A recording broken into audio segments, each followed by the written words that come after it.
안녕하세요. NIBC 조윤성 목사입니다. 오늘은 창세기 11장을 통해서 바벨탑이라는 제목으로 하나님의 말씀을 증거하도록 하겠습니다. 오늘은 본문을 통해서 왜 사람들이 바벨탑을 쌓으려고 했는지, 그리고 하나님께서는 왜 그들을 그토록 위험하게 보셨는지 알아보도록 하겠습니다. 먼저 본문 2절을 보겠습니다. 그들이 동방으로 옮기다가 시날 평지를 만나 거기 거류하며. 이때까지는 사람들이 한 곳에 정착하지 못하고 유랑하면서 생활을 했었습니다. 그러다가 시날 평지에 이르렀을 때 이곳은 정말 살기 좋은 곳이구나 라고 생각을 했었던 것 같습니다.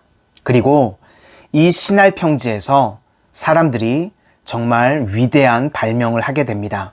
그것이 뭐냐면 벽돌로 집을 짓는 기술이었습니다.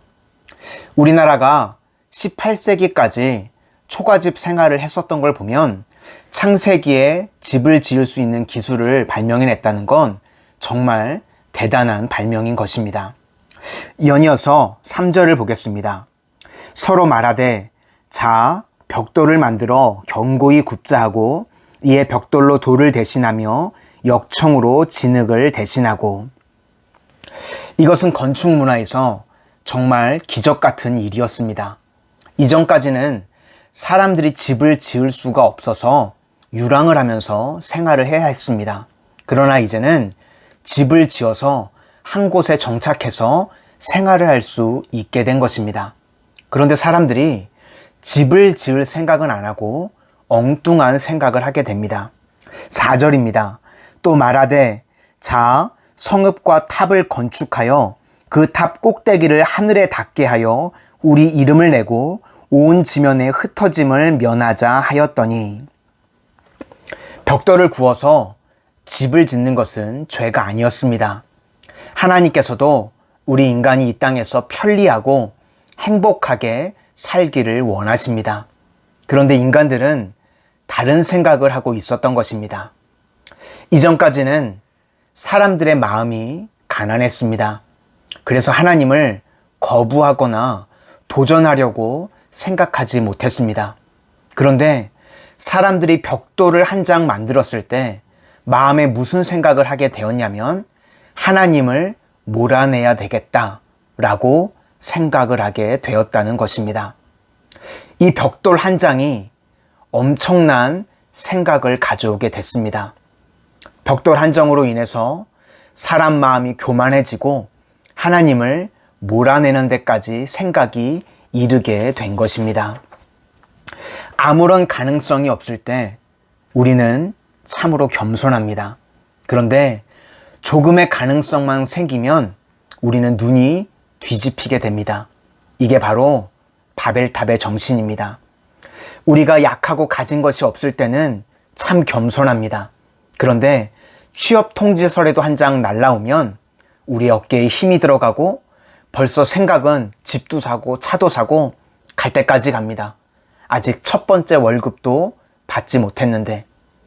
우리가 기회가 없어서 그렇지 기회만 주어진다면 하나님을 몰아내고 하나님의 자리에 내가 앉으려고 하는 것입니다. 바로 이것이 죄악입니다. 오늘날 우리가 사는 사회를 생각해 보십시오. 이곳에서는 하나님을 느낄 수가 없습니다. 온통 인간이 만든 것뿐입니다. 이 사회에서 왜 하나님을 믿기가 힘들까요? 바로 바벨탑 안에서 하나님을 믿으려고 하기 때문입니다. 하나님의 위대함은 찾아볼 수가 없습니다. 그러나 인간의 힘이 보이고 돈의 힘이, 물질의 힘이 보입니다. 우리가 기도할 때는 기도의 응답이 없는 것 같습니다.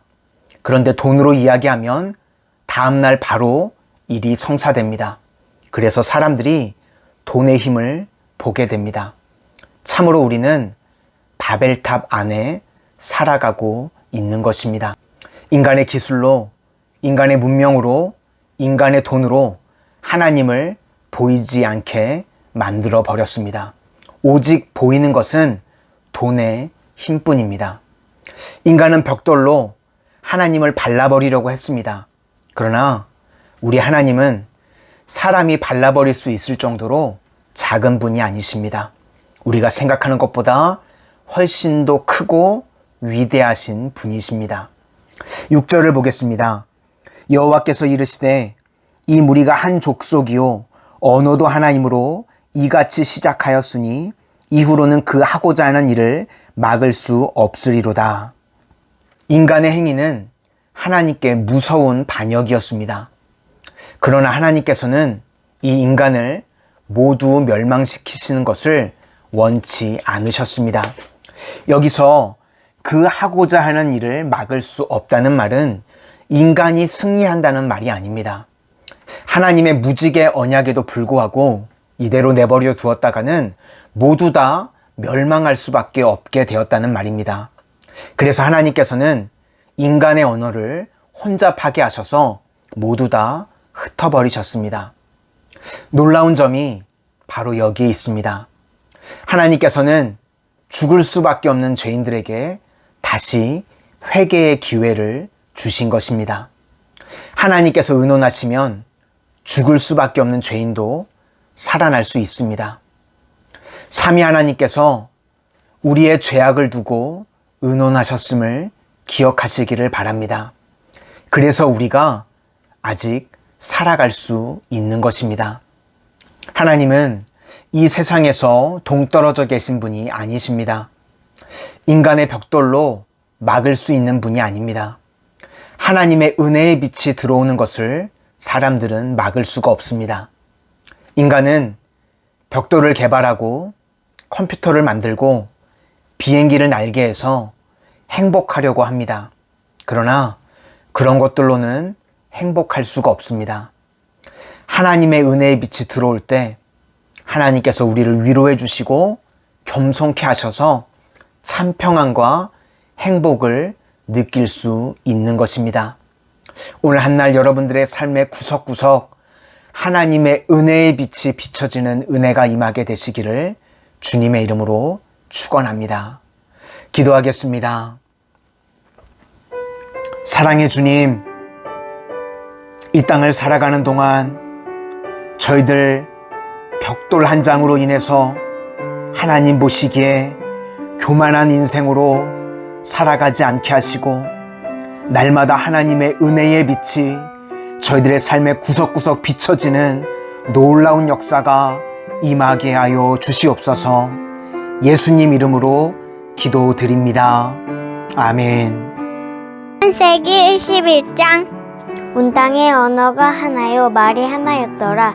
그들이 동방으로 옮기다가 시나이 평지를 만나 거기 거류하며 서로 말하되 자 벽돌을 만들어 견고히 굽자 하고 이에 벽돌로 돌을 대신하여 역청으로 진흙을 대신하고 또 말하되 자 성읍과 탑을 건설하여 그 탑 꼭대기를 하늘에 닿게 하여 우리 이름을 내고 온 지면에 흩어짐을 면하자 하였더니 여호와께서 사람들을 건설하는 그 성읍과 탑을 보려고 내려오셨더라. 여호와께서 이르시되 이 무리가 한 족속이요 언어도 하나이므로 이같이 시작하였으니 이후로는 그 하고자 하는 일을 막을 수 없으리로다. 자 우리가 내려가서 거기서 그들의 언어를 혼잡하게 하여 그들이 서로 알아듣지 못하게 하자 하시고 여호와께서 거기서 그들을 온 지면 흩으셨으므로 그들이 그 도시를 건설하기를 그쳤더라. 그러므로 그 이름은 바벨이라 하니 이는 여호와께서 거기서 온 땅의 언어를 혼잡하게 하셨음이니라. 여호와께서 거기서 그들을 온 지면에 흩으셨더라. 셈의 족보는 이러하니라. 셈은 100세 곧 홍수 후 2년에 아르박삿을 낳고 아르박삿을 낳은 후에 500년을 지내며 자녀를 낳았으며 아르박삿은 35세에 살라를 낳고 살라는 낳은 후에 403년을 지내며 자녀를 낳았으며 살라는 30세에 에벨을 낳고 에벨을 낳은 후에 403년을 지내며 자녀를 낳았으며 에벨은 34세에 벨렉을 낳고 벨렉을 낳은 후에 430년을 지내며 자녀를 낳았으며 벨렉은 30세에 르를 낳고 르는 낳은 후에 209년을 지내며 자녀를 낳았으며 르는 32세에 수룩을 낳고 수룩은 낳은 후에 207년을 지내며 자녀를 낳았으며 수룩은 30세에 나홀을 낳았고 나홀은 낳은 후에 200년을 지내며 자녀를 낳았으며 나홀은 29세에 데라를 낳고 데라는 낳은 후에 119년을 지내며 자녀를 낳았으며 데라는 70세에 아브라함과 나홀과 하란을 낳았더라. 오, 데라가 아브라함을 낳았어. 맞아. 오, 축하. 데라의 족본이 이러하니라. 데라는 아브라함과 나홀과 하란을 낳고 하란은 롯을 낳았으며 하란은 그 아비 데라보다 먼저 고향 갈대아인의 우르에서 죽었더라. 아브람과 나홀이 장가들었으니 아브람의 아내의 이름은 사레며 나홀의 아내 이름은 밀가니 하란의 딸이요 하란은 밀가의 아버지며 또 이스가의 아버지더라. 사레는 임신하지 못함으로 자식이 없었더라. 데라가 그 아들 아브람과 하란의 아들인 그의 손자 롯과 그의 며느리 아브라함의 아내 사레를 데리고 갈대아인 우르를 떠나 가나안 땅으로 가고자 하더니 하란에 이르러 거기 거류하였으며 데라는 나이가 205세가 되어 하란에서 죽었더라. 아멘.